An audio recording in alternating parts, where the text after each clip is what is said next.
Come on in. Come on in. Come on in. Come on in. You ready? Are you ready? I'm ready. I'm ready. I'm ready. I'm ready. Put some kisses in the comments.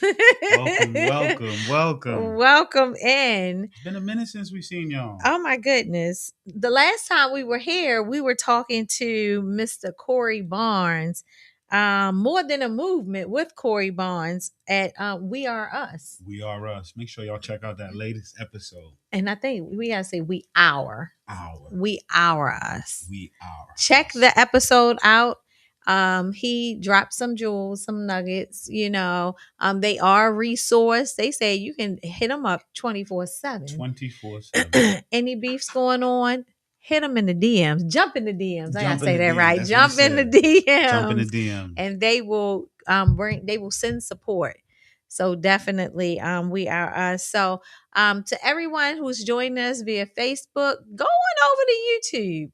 Try YouTube to subscribe. We're trying to get our subscribers up over there on YouTube. But like and share as well, please. Like and share. But and guess what? LinkedIn.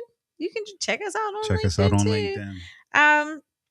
So for those who don't know who Power 52 is, and you just kind of stumbled up on us by mistake, I love this part. It was not a mistake. It literally is a blessing. We're about to bless you. But Power 52, we are the first clean energy private career school in the state of Maryland. And we teach individuals to do solar PV installation. We do commercial training and residential all in the same. We were one of two nonprofits in the state's history to receive approval from MHEC to own and operate a private career school. So I like to pop my collar on that. Collarless shirt. Got you. But nevertheless, if you are trying to get into the renewable energy business, come see us. Come see us. It's at no charge. $3.99 to the community. But what does it cost? Your time. Here we go. Yes, you have to show up and show out. And we make sure that our students do so. You will become a part of the family. And while you're becoming a part of the family, you will be receiving credentials like OSHA 30, First Aid CPR AED. Everybody sits for the NAPSAP Associates. Now we train you for the installer exam. Correct. But we sit you for the associates because you have to go out and get some experience before sitting for that installer exam. But we got you covered on the experience too, because we will sit you in front of employer partners so that you can get the job. We are the plug in this renewable energy sector and construction too, because the core of our curriculum is entry-level construction.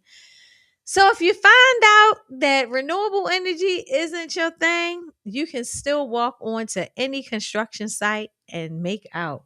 We've had people wear their hard hat, Power 52 hard hat and vest and show their credentials and get about $3 more than everybody on site. Those are the stories that our graduates have told us. Love it. So, come to us. We are recruiting now.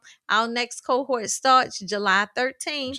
And spaces are literally limited. We are having some awesome things going on over here at Power 52. We have a wait list now. We have people not leaving. They love us. I love it. It's the culture. I love it. And just like they don't leave us, you're not going to leave us either, because you're going to be right here tuned into the kissing booth all night long. And speaking of the kissing booth, I won't do it. Why do we call it the kissing booth? Because we kiss the community with our resources. No, you should have did it. Now you want me to do it. I'm just so tuned in for it now. We kiss the community with our resources. Oh my goodness. Take two. Okay, take two. Okay, but we have a great episode. And I know we say that all the time, but every episode is different. And we're always excited for our guests because they're here to shed light on resources. And usually there are no repeats on the resources that they're providing. So that's why we stay excited.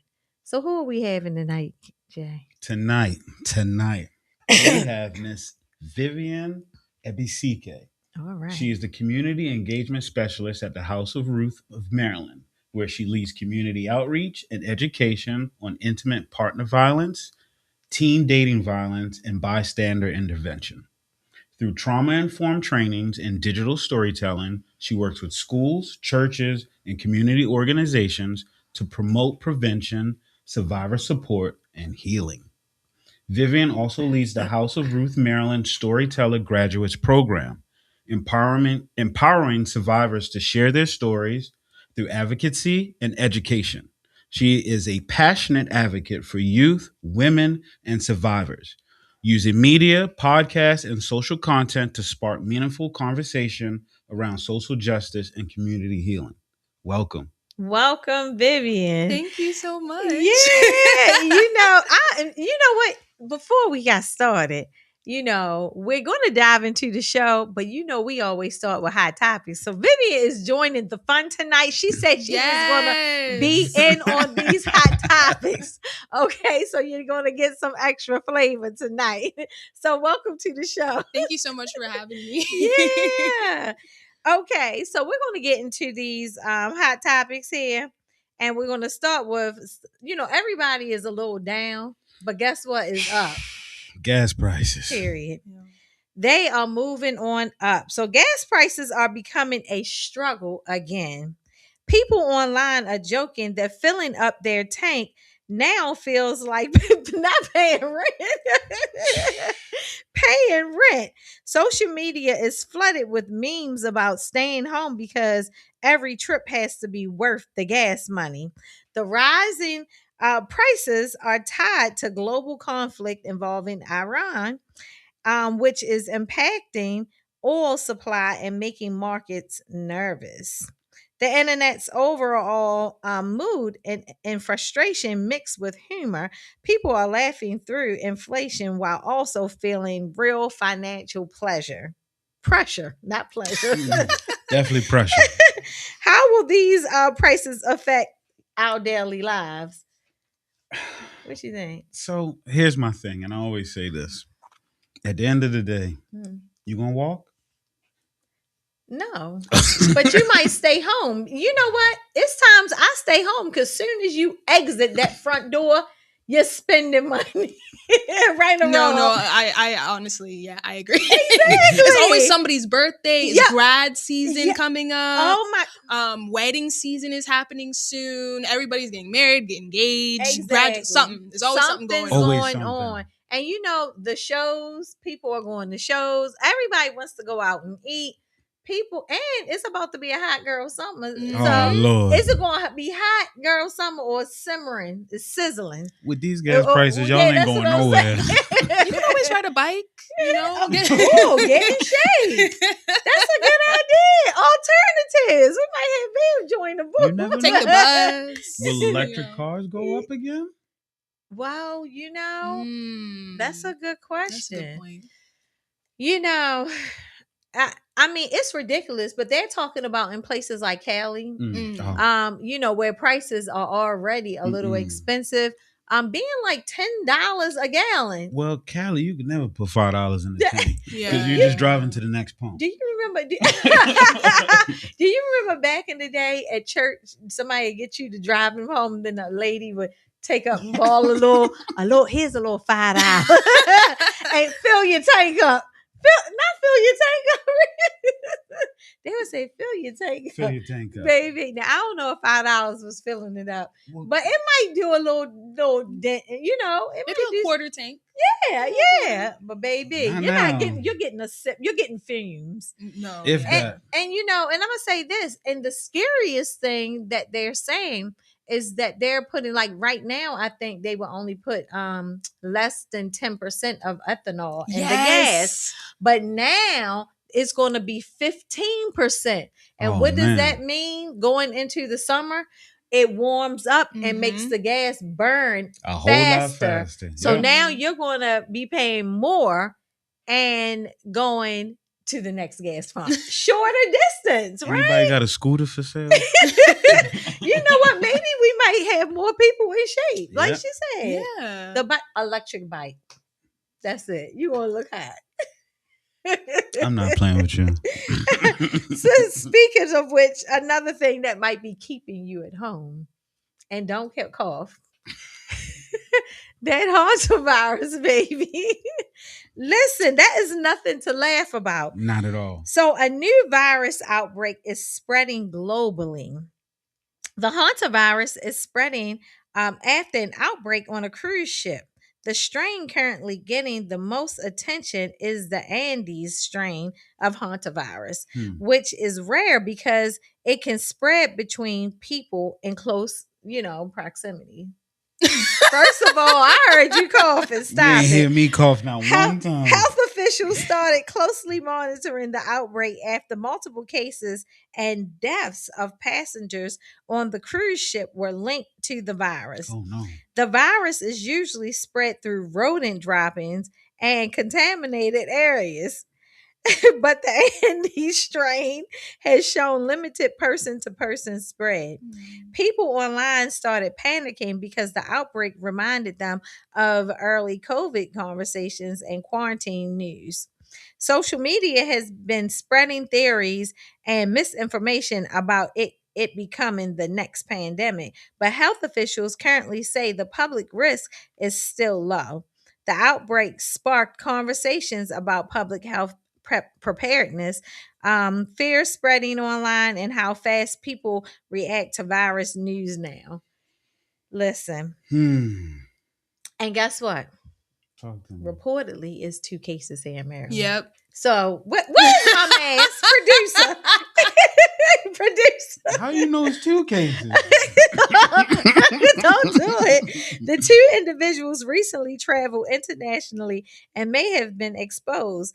They are being monitored closely to prevent the spread. So, do you think this could be the start of another world health crisis?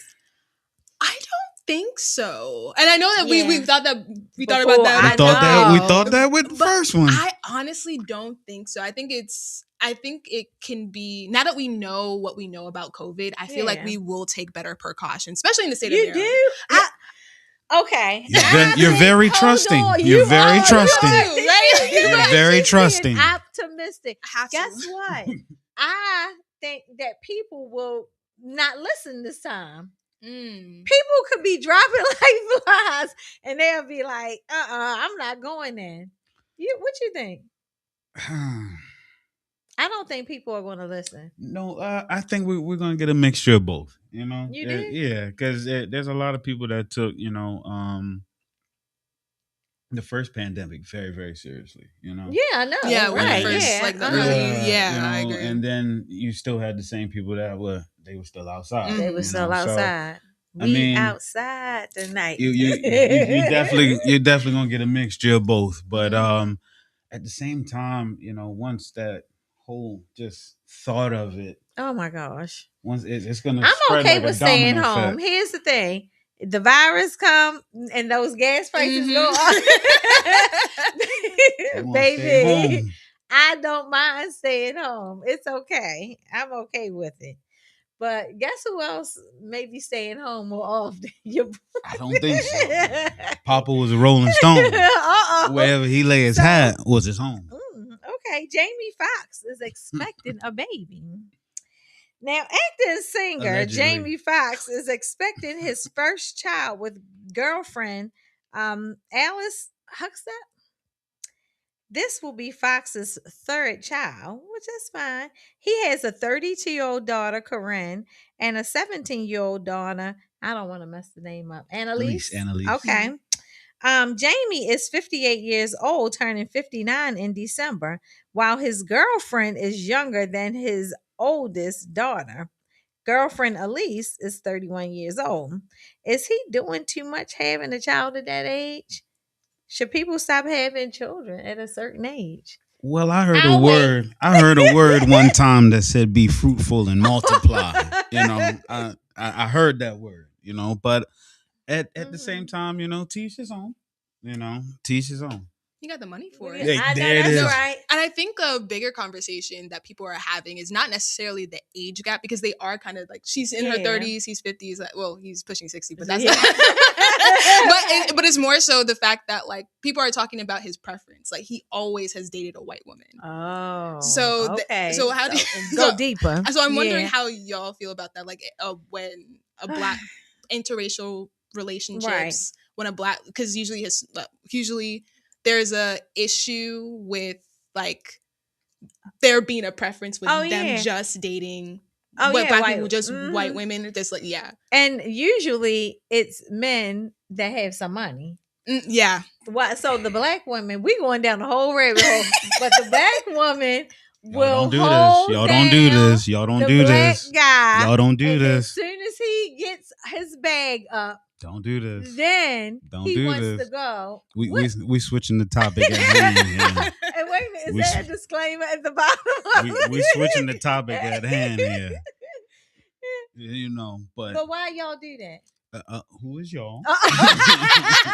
We're not French. We ain't no we. We're not French. But I think that people do have an issue with that, or when it happens that way. You know, like be with them while you broke. But they don't have that issue when it's the other way.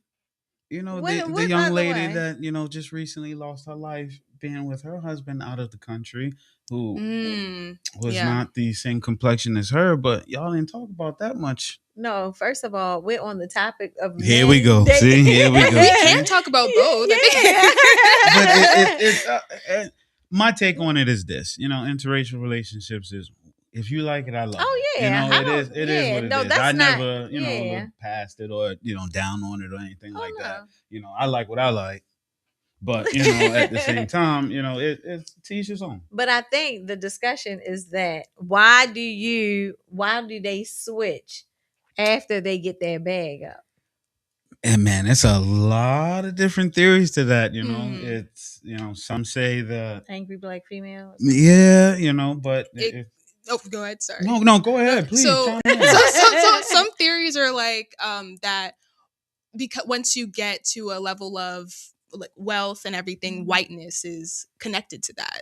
Whiteness is connected to influence. So, or people take you more seriously since, like, if you are connected to a white woman compared to a black woman. Some theories are like that. That growing up they didn't get the attention from black women, so it's just like, well, let me get with the white woman. Let me get with the white woman. Or like, I think, but you know what? But I think that when you said, I never thought about that, like, the status thing. But even with men getting in positions, it's good to be married because you won't get taken as serious if you're not. As an executive, a lot of times, if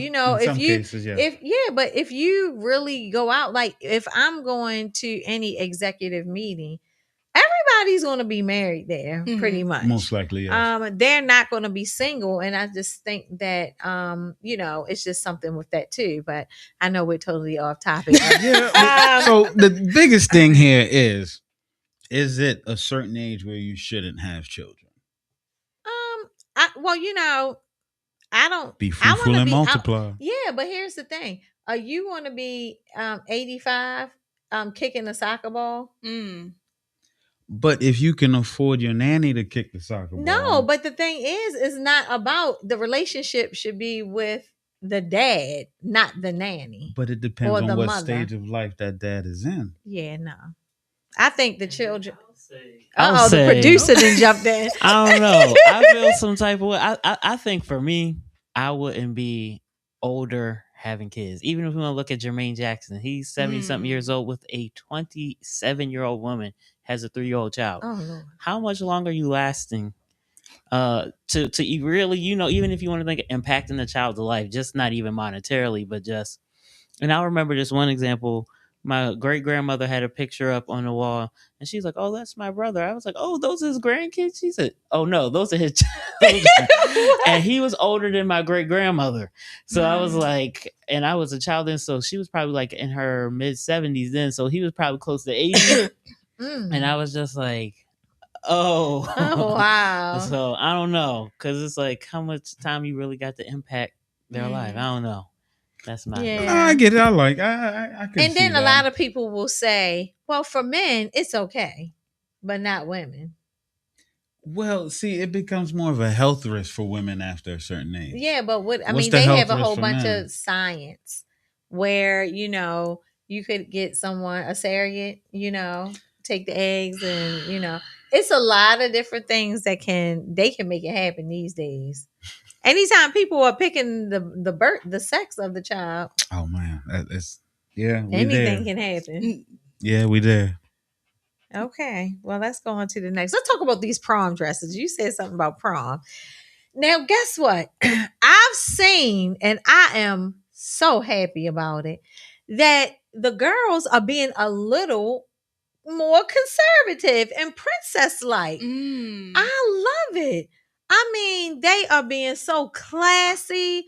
The guys and jazzed up their looks. I mean, for the past few years, I was like, can we get any more naked? And I mean, I don't know if the schools were prohibiting the dresses or whatever, but they were getting out of hand. But look at some of these. Oh my goodness, they are doing the thing, and I'm just happy about it. But now, one thing that's overboard. Have you seen some of these send offs? I think the parents are giving arms, legs, and some other stuff for these send offs. And from what my daughter told me, she said sometimes the send offs is better than the prom. Man, listen, there's a lady in PA. She just got fined. She had a helicopter land in a park What? for her daughter's prom send off. Wow. Yeah, I mean, you haven't seen any of them. I have not. Oh, good. Yeah. When we get out of here, get on TikTok. Listen, I saw this one, and they had a whole construction company come up and turn the face of their house into the Blake Hotel, because I think the son Wow. name was Blake. Mhm. And it was, I mean, they're like renting out place. It's better than weddings, and having the swag shop and having multiple cars like Bentleys and all the stuff Trust, y'all I know. like. Yeah, I'm talking about multiple for the one child. I know. Oh my gosh. Like, what are we doing? I'm wondering if social media has anything to do with it. Of Like course. how Probably. like elaborate You know it does. the send-offs are. But I do think that it's for Black youth, that is A a good rite of thing. rite Yeah, of passage it is. for them. Like, the Latin community, they have quinceañeras, Yeah. for the Jewish community, they have their what is it called? Oh, bar the bar bar mitzvahs and bat mitzvahs. mitzvahs, Uh-huh. right? So then for the Black youth, what do we take? Yeah. We have prom, and Prom, to showcase like, yeah, we're yes. almost done. We're about to become Yeah. adults. We're Mhm. gonna be in and so I think that parents, they want to have that last thing to Right. be parent, Yeah. so Part of, they want to yeah. be a part of. So I think like that's that. why they be. But golly, at what price? I don't know. But let's talk about prices. Hmm. The Spirit Airlines. Don't cry, Jay. Oh. Don't cry. It's gone. Or is it? So, okay, y'all. Spirit Airlines has really been going through it lately.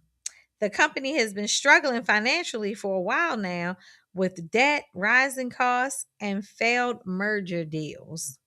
And now Spirit has officially shut down operations. Now that was crazy. They just said people were coming to the airport and they just shut. Did you see it? Man, They it just was shut it terrible. down. Which honestly shocked a lot of people because so many travelers relied on them for cheap flights. Social media has been talking about it nonstop because Spirit was basically the go-to budget airline experience for an entire generation. But wait, the internet might not be ready to let Spirit die. People don't want. I've never flown on Spirit. I can't 'Cause- front. I've been on Spirit once or twice. A little quick, flight. Uh-huh. How was it? Yeah, So the only thing that was really weird, everything is a la carte. that they charge you for air to and- breathe. No. That's what I heard. But what they considered their first class is a big seat. So I got there. It was a layover, and I was like, I just can't wait in the airport. So there was the only flight going back to Baltimore, and the big seat was like $25. It just let you in the front of the plane. But the looks you got on for sitting in the big seat. Oh, really? Oh my goodness. I had no clue. That was the funniest thing ever. But other than that, yeah, I've only been on Spirit. So I think now I've seen like Frontier trying to compete. I've never been on Frontier. I've never been on Frontier either. But they do have that $3.99 fly anywhere plan that I was thinking about. Oh yeah. So yeah. But check this out. So a viral crowdfunding movement started on TikTok after creator Hunter Peterson posted a video suggesting that regular people should come together and buy the airline themselves. So the campaign called Let's Buy Spirit is trying to turn Spirit into a community-owned airline, kind of like how the Green Bay Packers are owned by fans. I didn't know that, by the way. People have been rushing to the website pledging money to become partial owners of the airline.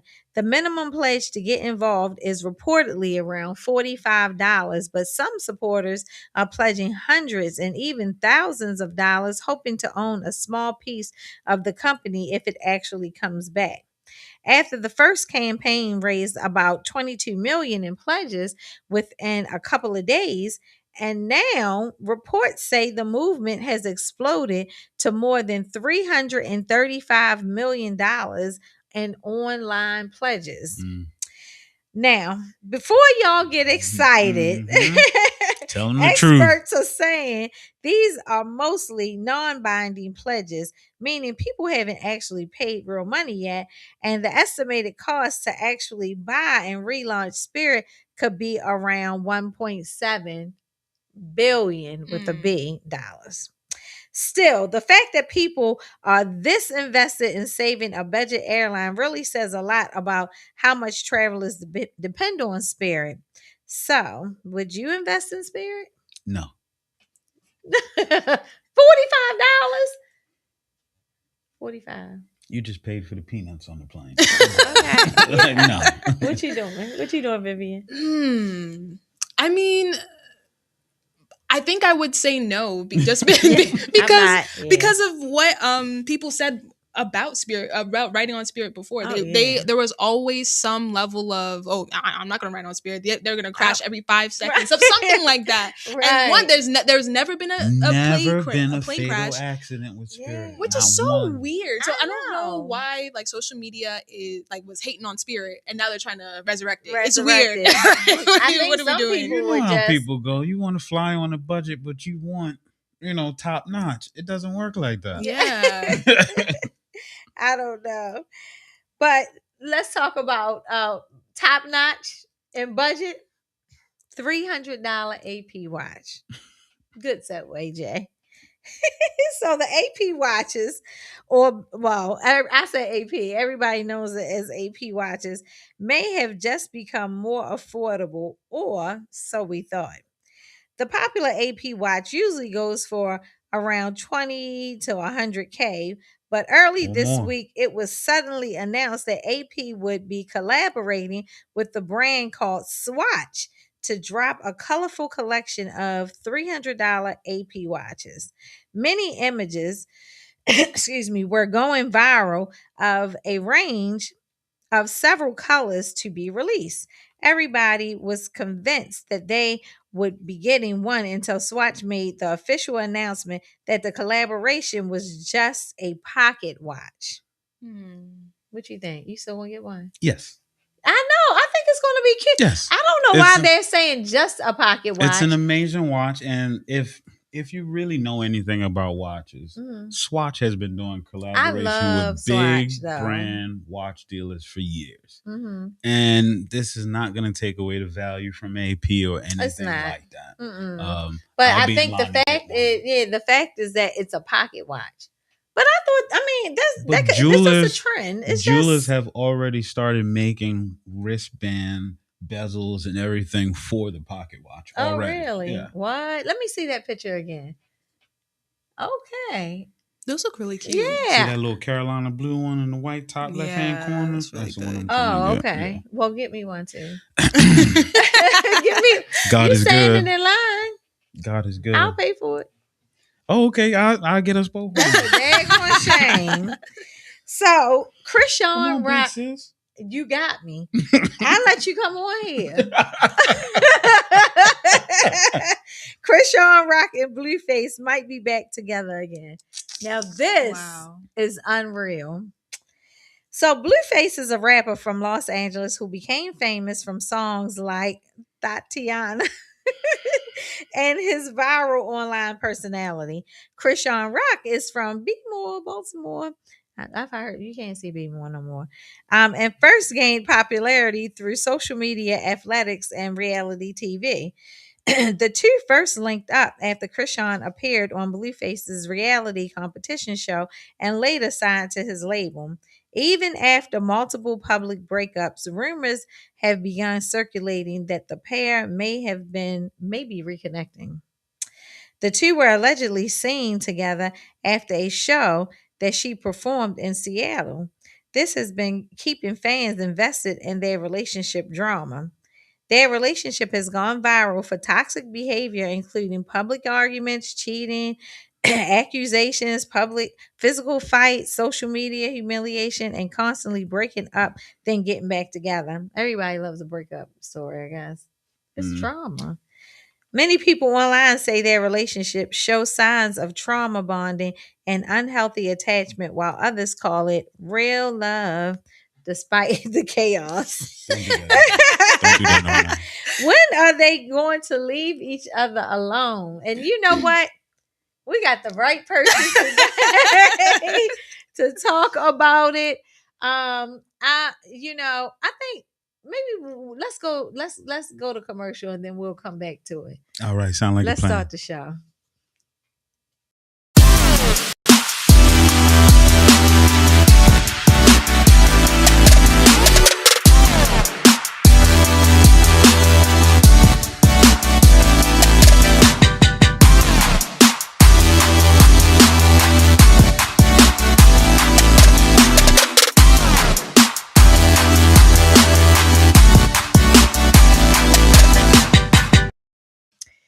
Welcome to the Kissing Booth. My name is Cherie Brooks. I am the president and CEO of Power 52 Foundation. And we have our special guest. I am no longer a special guest. I'm Jay Brebner, the co-host of Power 52 Kissing Booth. And we are here today with Vivian Ebasike. I got it. There you go. All right. And she is from the House of Ruth. And just before, we were talking about Krishan Rock and Blueface and talking about how their relationship is, basically trauma. Everyone sees it as, I don't know, it's unusual. A lot of people, I don't know, but let's jump into that. I thought that was a great segue to jump into the House of Ruth and everything that you guys are doing. But before answering the question, introduce yourself and let us know what the House of Ruth is. Yes. Thank you so much for having me again, everybody. My name is Vivian Ebasike. I am the Community Engagement Specialist at House of Ruth Maryland. House of Ruth Maryland does two things. Well, we're leading a nonprofit that helps individuals and families who are going through an intimate partner violence issue. And we do it two ways. We first confront the attitudes and behaviors that even cause intimate partner violence to happen in the first place. And on the other side, we help survivors and victims and their families with who are experiencing intimate partner violence with different services like legal assistance, with shelter, with grocery assistance, rental assistance, energy bill assistance, eviction assistance. I'm trying to make sure I don't forget one. we have a slew of resources, mental health assistance for both their children and for them. We have group therapy, and we have our abuse intervention program that actually helps people who have harmed their partners before to learn how to cultivate healthy relationships with their partner or future partners, and also just to be held accountable and to understand why their behaviors are abusive in the first place. So all the services are at no cost? Yeah, at no cost. Nope. Okay. Oh, I forgot one. Sorry. Okay, we go have ahead. our Safe Homes program that is our rapid rehousing program that deals with job navigation. We help our our clients with like a drop. It's like kind of a drop down cost where like at 3 months we pay 100% of their rent, Wow. and then after another 3 months it's 75%, then Oh, wow. 50% after 3 months, and then we try to help them to like wean off of like Yeah. the cost by like through the job navigation process and everything like that. But yeah, that is House of Ruth, Maryland. Oh, that's Wow, good. wow.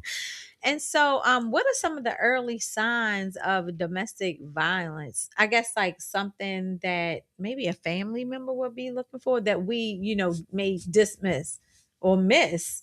Yeah, what are some of those signs? And especially, I have a daughter. She like to say I'm 20, man. I was like, she's a teenager, but no, Mm-mm. she's 20. She just had a birthday. Yes. But what would be things that I could look for? Yeah, I think that the first key sign is love bombing. So love bombing is when you're doing things like saying I love you after like a week or after a day. You are buying expensive gifts for your partner at a early time in the relationship. You are just expecting access very early, like for example trying to get passwords very quickly, or trying to or you want to move in with your partner very quickly. Like it's just different things like that. It's lack of emotional regulation. So when someone can like switch like that, they get mad very quickly. It's like you never know what you're gonna get from your partner that day. Another one is wanting access to passwords or constantly checking your partner's phone. Being jealous and possessive. So I know this is a little controversial, but and I know this happens a lot with younger people. Their partner not wanting their partner not wanting their partner to have friends of the opposite sex. Yeah. I don't want you to have any girlfriends. I don't any guy friends or guy friends, girlfriends, stuff like that. Just being instantly mad when they see someone who can be competition. For those who are in same-sex relationships, so like if they just see them talking and they just feel a type of way, things like that.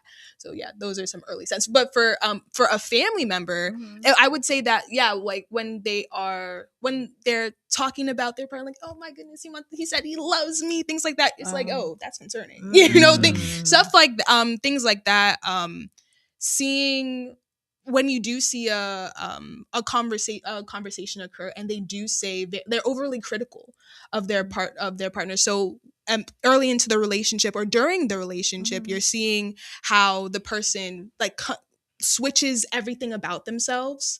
So because their partner says, oh, why do you like that? Or why do you look like that? Or you should wear this, things like that, trying to control their appearance or trying to control what they do. So for example, they might not even want to go to I know that your child is 20, but when she's a little younger and she's in high school, she's not going to the after school her anime club or her art club that she enjoyed because her partner says that it's lame or that it's not good. Just things like that when they or they're wearing, or there's a complete change of appearance. Like maybe they're wearing like more, like I guess more revealing clothing to impress their partner. Just things like that where they just completely change. So yeah.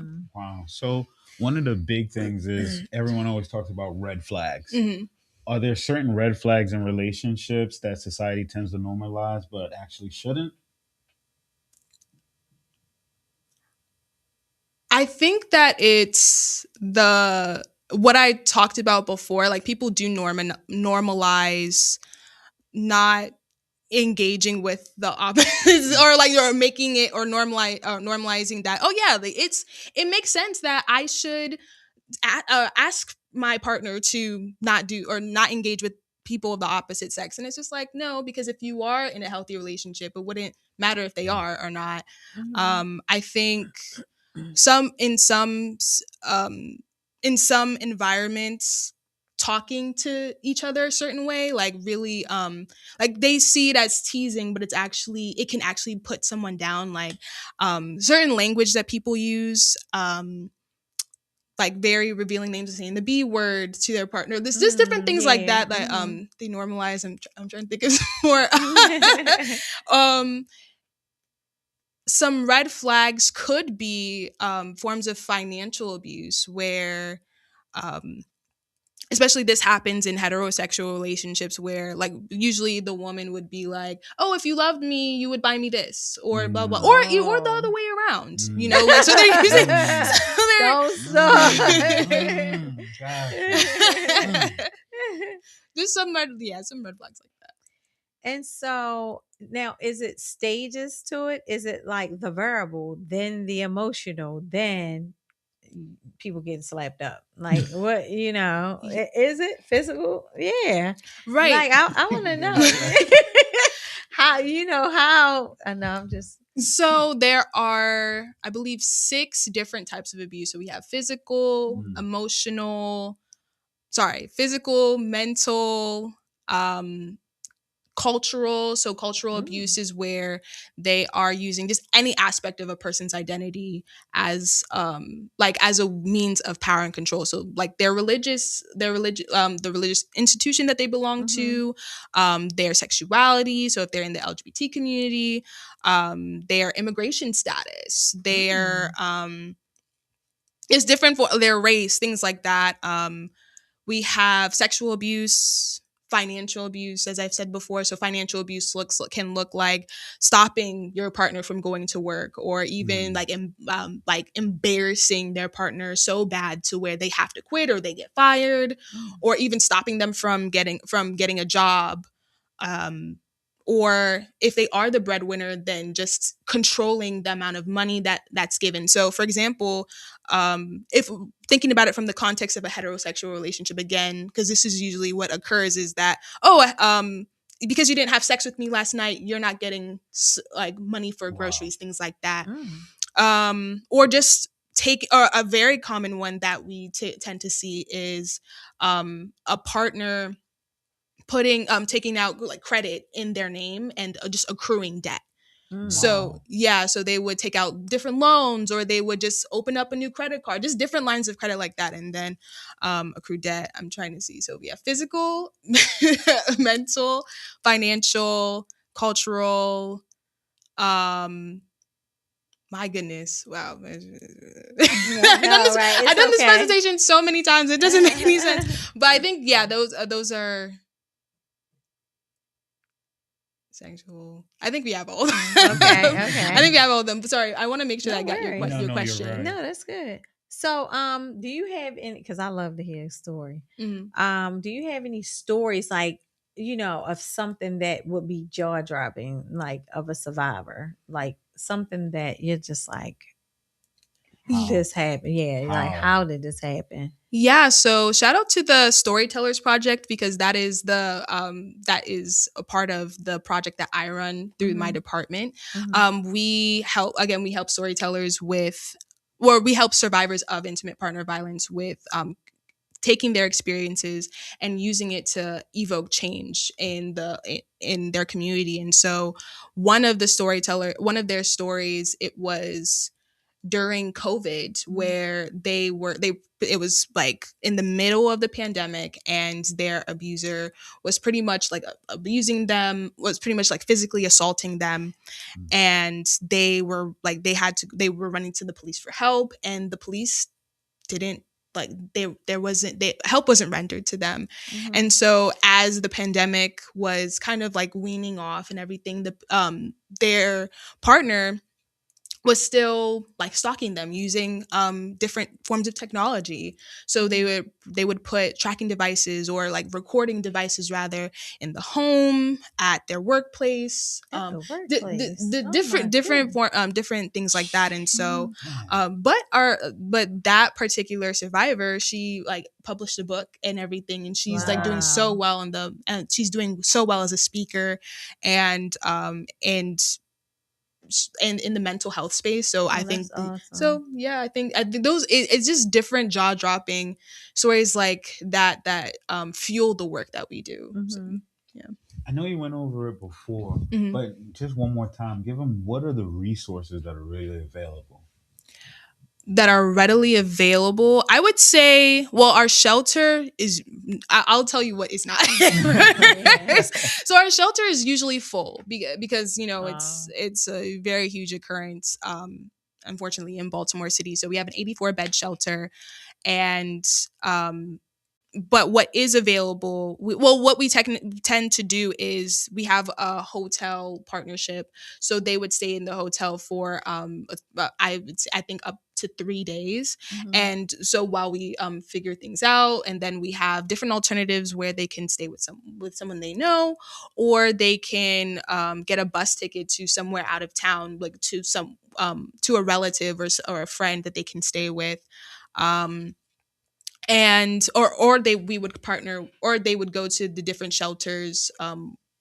They would go to different shelters that are around our area that we partner with, like in Baltimore County and things like Oh, that. But what is available is like the other yeah, okay. resources that I Mhm. mentioned, like our legal assistance, where we help with divorce proceedings or custody hearings, child support proceedings, Oh, protective wow. orders, things like Mhm. that.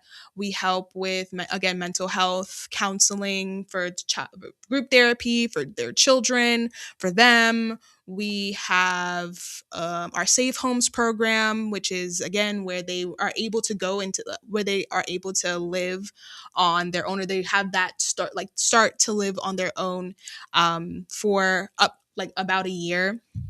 And we help with like their job navigation and grocery assistance, like just different things like Mhm. that to help them on their feet.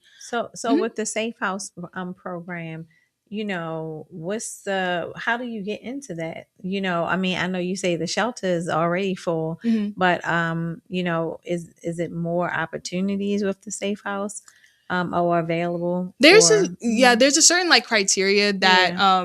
they have. I think the first things first is that they need to determine if they are ready to live on their own, Mhm. because the thing about it is we want to make sure that they are able to find a job and sustain like some type of income, like so that they are able to phase out in a Mhm. year. So yeah. So is it income driven, or do you find that most of the people who you support are unemployed or or underemployed, or could they be, cuz I'm sure people um it's not just for people. I mean, I know people who are experiencing, this Mhm. type of trauma. Just like we were just talking about the Krishan thing. She makes tons of money. But could she just say, "Look, I need help"? How does that work? Is it? It's It is to a certain point income wise. Mhm. I don't know about Krishan Well, Law. yeah. I mean, I only brought her As an up example, as an yeah. example. But just let's talk about Sarah down the street, who Mhm. she's a manager at a restaurant. I don't Yeah. know. Royal Farms. She Yeah, the manager Royal of Royal Farm. Farms. Yeah. And so is there income, requirements or, limits? Yeah, I think there is no, I think there is to a certain extent. I don't want to say the wrong number, the wrong Okay. number, but it is Understood. Understood. there is a limit. Yeah. Okay. What are some of the biggest like misconceptions people have about survivors of domestic violence? That it's easy to leave. So when it Mhm. comes to Krishan Rock and That was getting ready Blueface, to be my like next because I question. really want to talk about that. I Mhm. think that it takes several times for someone to leave a relationship for good. And for in Krishan Rock and Blueface's case, they have a child together. And I know that they were doing that before, but let's just say that that was the case. Like some people, they have children together. They don't want to have their child grow up in just a single parent household. They really want to make sure that Mm. that both parents are in their life. Or low self esteem, looking at both sides, because it is, and I think another thing is that a lot of intimate partner violence cases, it is both. There is some level of abuse on both sides. Mm. Um, um, And so in Krishan Rock and Blueface's case, that is usually the case. And so low self-esteem, where they both where there have been there's been language of, oh, you're not going to love, you're not going to be able to find love better than mine, or something like that. There are other cases like marriage. People are if they are married, people are very religious, and they really, really hold those sacred institutions to such high esteem, to where they're like, yeah, I can't divorce. I can't, or it could be family, the pressure from family to stay together, because they kind of don't understand the severity of it, or it has been normalized, as I said before. Like, or some misconceptions are that you had to have done something to warrant that level of abuse. Like, oh, if you hadn't had said this, then maybe he wouldn't have hit you, or they would have haven't had hit you if you had just submitted. Just different things like that. Yeah. And so, and I just want to just note here is that we had only used Krishan and Blueface as an example because of the hot topic. And we're only referencing the things that have been shown on like their reality shows. Yeah. So we don't know the depth of their relationship or anything like that. I surely no, I don't know. Yeah, but just as far as the hot topic of, so I just wanted to make that statement. Have you encountered situations where friends or families notice warning signs before the survivor did? Have I personally? No.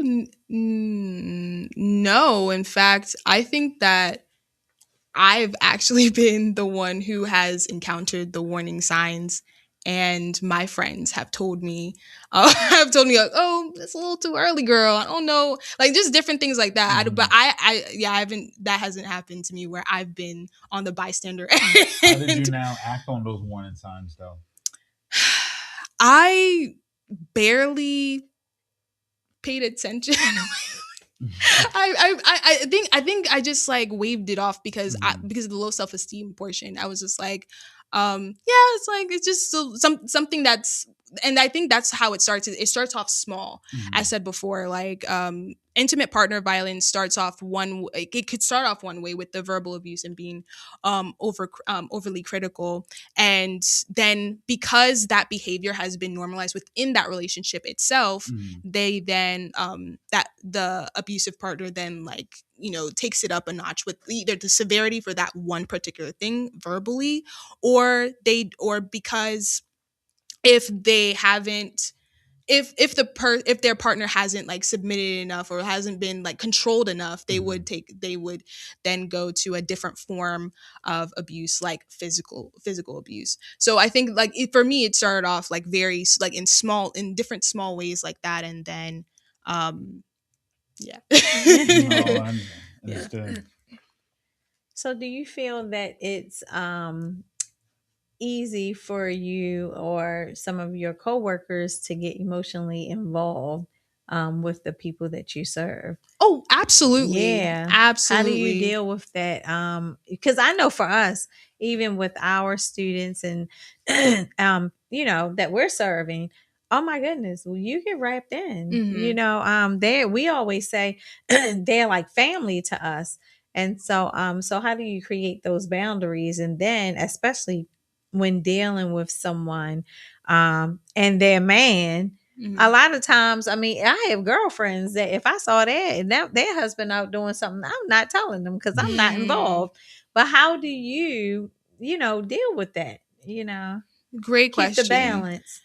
So I'm not as client facing as some of my other coworkers. Okay. I'm more of the I'm more of the community educator. So I'm going out into different churches, schools, and just telling them about how to recognize and respond to those things so that they can be a safe space for people who might be experiencing intimate partner violence. But I still hear the different stories, and I think that it's important to take care of yourself. Like take a deep breath, take a brain break. I usually take a 10-minute break away from my computer or away from the or out of the room if I'm hearing a story. Just different things like that Yeah. where because you need to decompress after that. You need to take some time for themselves. I know that for my people at the shelter or at our other building, they have wellness walks that they do, I believe, every month. So that's another way, just different ways to take care of their mental health while they're doing the great work that we do. But it is still heavy. Yeah. Yeah. And so with you going out to these community organizations,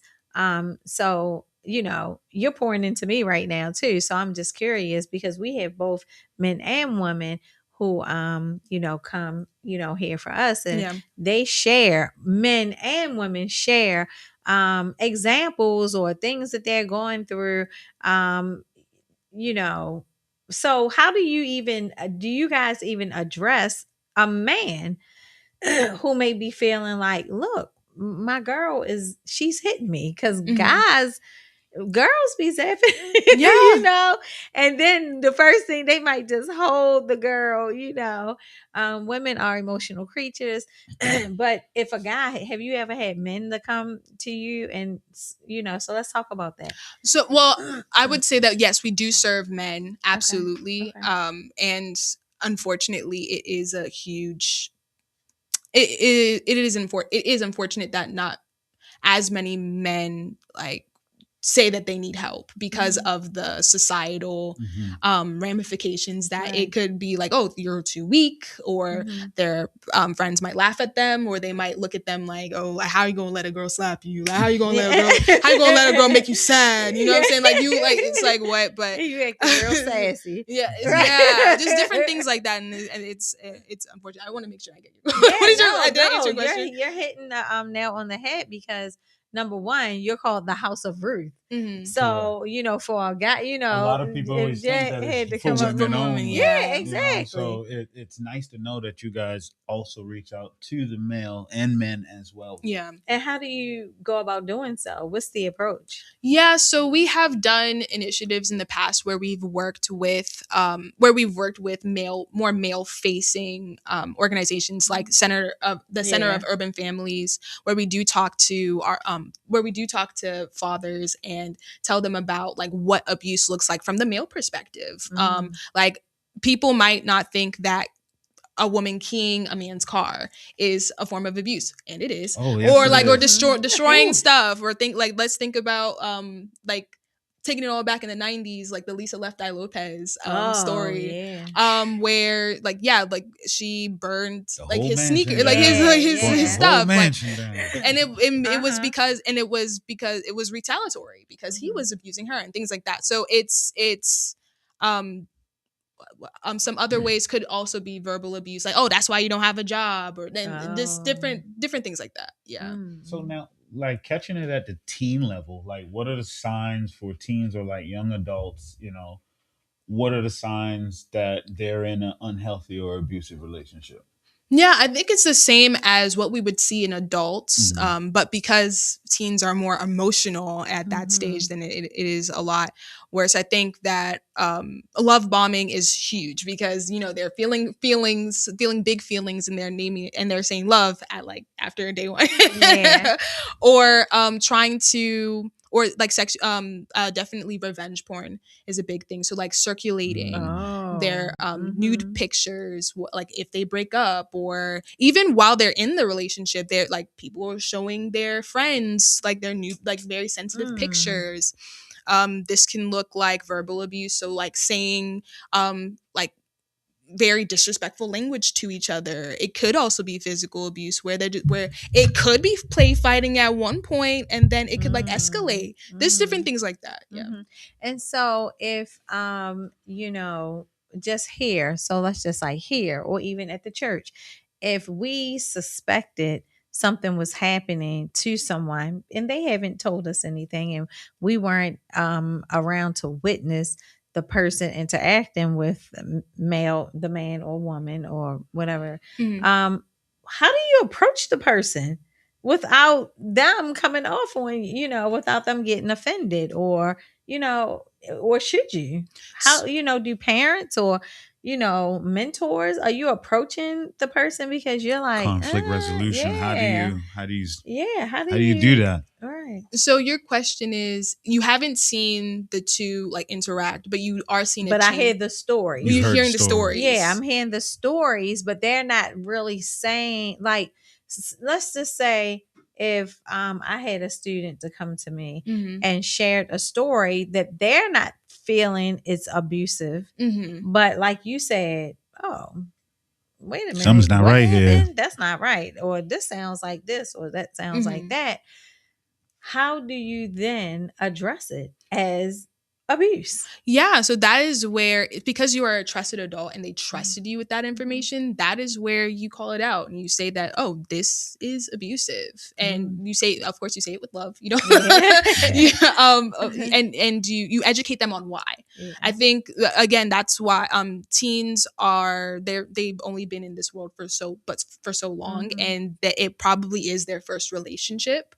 Oh, and it is important that they understand the why behind Mhm. why they should be treated a certain way and why they should like act a certain way toward their partners. So the first thing is to call it out, and the other thing is to say, what do you want now that we've named that this is abusive? What do we do now? So you have to, so you give the autonomy to the teen, like, okay, like, should we, like, is it time to break up? Is it time, like, just different things like that. So you can give that, because you want to give them that choice as well, because you can't say, oh, break up with him, because that would cause them to, go. But even Yeah. with adults, grown women or It's hard grown to talk men, to them, it's hard to talk to them. Yeah, Even hard to absolutely, and talk to them. it's the same thing. It's to call out the fact that it is abusive, and letting them know that you're there for them. That you're there for them if you want to talk, and also just continue to monitor the situation, because you want to make sure that you're still a safe space, that you are still available. You don't want them to feel like they'll shrink, or that you don't want them to feel like hesitant to talk to you about these things, because that will isolate them and they would feel like they can't talk to anyone. Yeah. And so that's, you have to make sure that you are giving them the resources that they need, like your knowledge about the fact that it is abusive, and giving them any resources that they decide that they want to leave. And that's all that you can do. Yeah. So, in your opinion, what conversations around domestic violence are we still not having? I think how complex and nuanced it can be. So how, one, the fact that it can be abusive on both sides. More men, the more of the fact that domestic violence or intimate partner violence can happen to men. The fact that it can be in very subtle ways. It's not just about hitting. It's not just about those physical things or like bruises. It can literally be the like gaslighting, where you're seeing a very crazy text on your partner's phone, and they say, oh yeah, you're tripping, XYZ, that's my cousin, all that, and that's very abusive. I think we're not having enough conversations about how to uplift survivors and victims more, or even believing survivors and victims when they do come out and say, I experienced an abusive situation. And this is also connected to sexual assault. Because in a lot of sexual assault cases, we always find some type of way to blame the victim and never wonder, okay, why did the abuser do what they did? So do you find that more cases are heterosexual or bisexual? Actually, there is a very high level of intimate partner violence cases within the LGBTQ community, especially in the transgender community. Yeah. Okay. And oh, wow, that's interesting. Yeah. Wow. Okay. So if someone wanted to, because I know we kind of like running out of time now. Yeah, Oh my gosh, I had some amazing other conversation. stuff. Yeah. I know it's wow. Oh, because I want to ask this last question, and then after that, then tell people how they can reach you or to access services. But it was one thing that you said. People who are in relationships But we didn't go down if it's brother and sister or father and daughter. And Yes. Oh my So goodness. when the general public thinks about domestic violence, we're actually thinking about intimate partner violence. Right. So domestic violence is when there's power and control happening between like two people within the household. So it can be parent to child, it can be grandma, like big cousin, little cousin, like different things like that. It's if you're living together.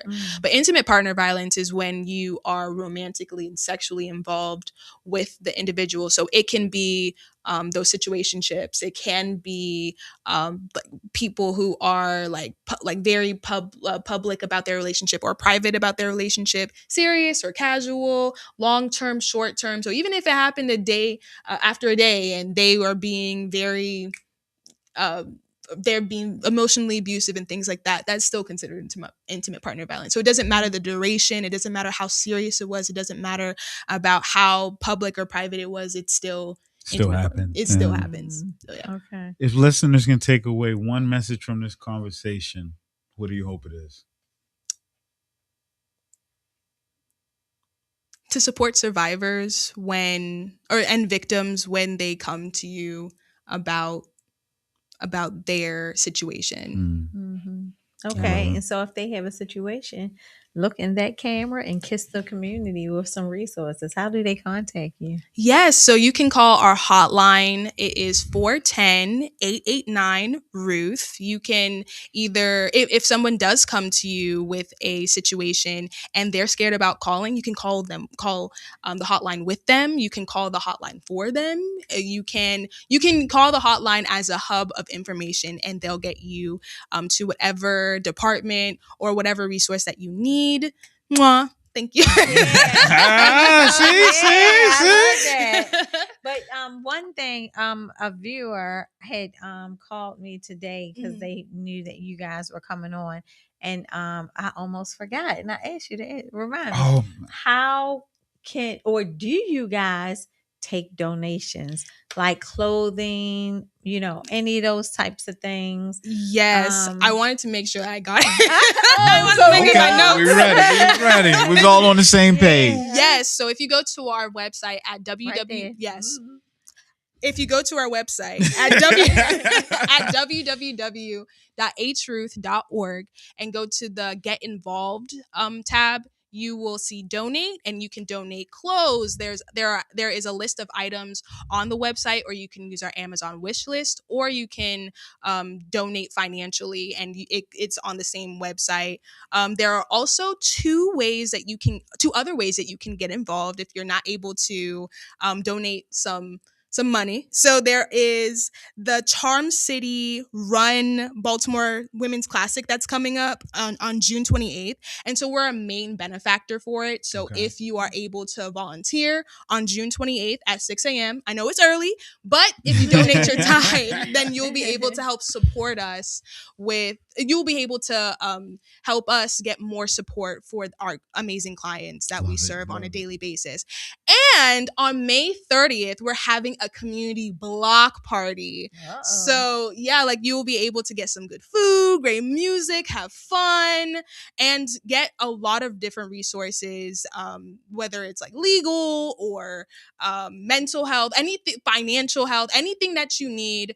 It's probably there. What's the date of that again? Tell them the date of that again. It will be on May 30th from 12 to 4 p.m. at our Community Engagement Center, and that is on 2521 North Charles Street, Baltimore, Maryland, 21218. And so before we get into the next thing, are there any questions or any comments that we wanted to address in the thread?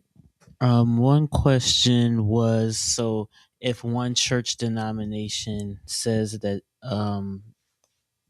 say if they're of a different denomination, they say you cannot marry that person because they're not in your denomination, is that considered abuse?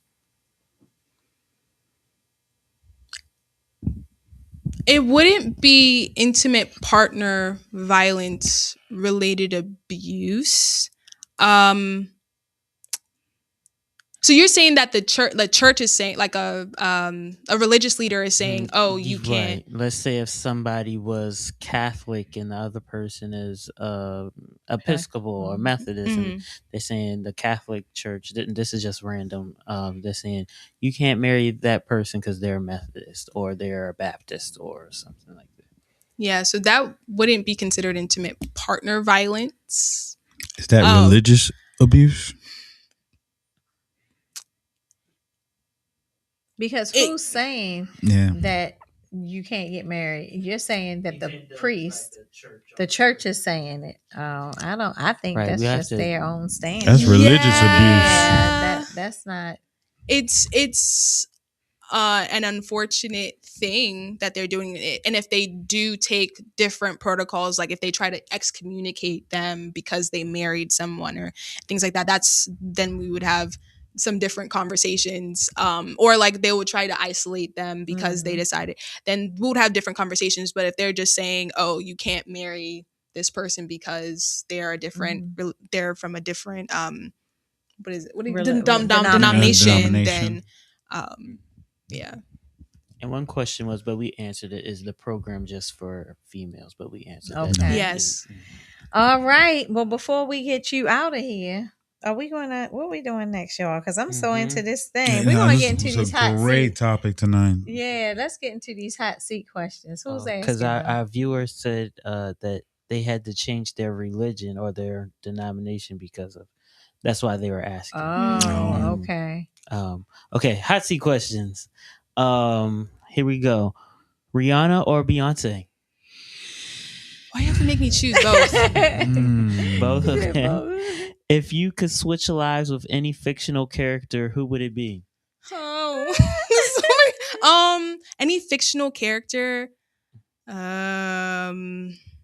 Cookie Lion from Empire. Oh, that's That good. was good. Okay. Prince or Michael Jackson? Michael Jackson. Would you rather lose your sight or your memories? Ooh. My memory. I'd rather lose my memories. Probably memories, yeah. Okay, finish the lyrics. I don't want no scrub. A scrub is a guy who don't get no love from me. Hey. Hanging on the passenger side of his best friend's ride, trying to holler at me. Yeah. Copyright. I love me some karaoke. Would you rather spend a day wearing wet socks or with a popcorn kernel stuck in your teeth? Popcorn kernel stuck in my teeth. Creamsicle or Klondike bar ice cream? Klondike bar. Definitely. Okay. The Devil Wears Prada 2 or Michael? I haven't seen The Devil Wears Prada 2, but I really want to. But I was just because I saw Michael. Yeah. Okay. Would you rather visit the past or travel into the future? Travel into the future. Okay. All right. Yes. So, ways to support. Pass the offering. Passed off from plate. You can support Power 52. We take all forms of donations. Shop Our Swag, Zelle, PayPal, Givelify, Cash App. And the change from grandmama purse if she give it to you. Hey, bring it on up. You know what? Oh my goodness. I'm going to shout this out, but we will post it on the next time. But we just had the Girl Scouts to donate a bunch of cookies. Oh yeah. Cases of cookies. Thin mints and all. Yeah, and we were able to share it with the trainees and people at the church and all those things. So thank you. I don't even have the troop. That's okay. I'm going to post you. Don't worry about that. But thank you, Antoinette Brown. And I'm going to shout out our Howard County Premier Cohort 2025, baby. We are the best class ever. And back by popular demand, dun, dun, dun. Tickets are on sale now. The foursomes are going fast. The foursomes that everyone loves. And sponsorship opportunities are still available. So So please get your tickets at power52.org. We're going to have a good time. Ray is going to be there. As always, some other special guests, good food, great facility, Turf Valley. Do we have the video? Let's play it.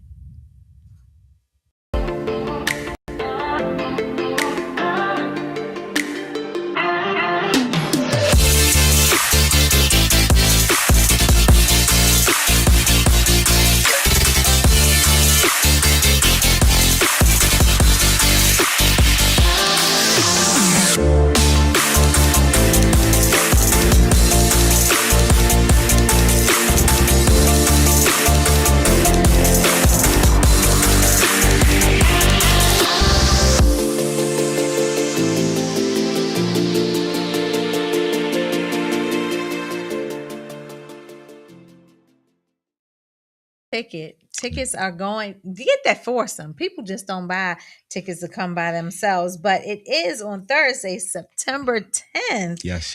Sponsorship opportunities are still available. Yes. Vivian, girl, you got to come back. It was Yes. amazing night. This was so good. I So would good to love have for you on the probably show. to even talk to the class.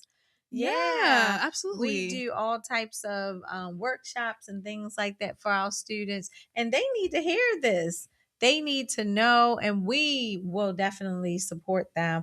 But the next episode, we've been traveling a lot because we have a project going on in Atlanta. Yes, we do. So this is why the shows have been spaced out like this. But our next episode is Thursday, June 11th at 8 p.m. Dun, dun, dun. And I think that's the same day as graduation. Mark it on your calendars. Oh my goodness, that's going to be a crazy day. But I don't know who we having, but to be determined. announced. Exactly.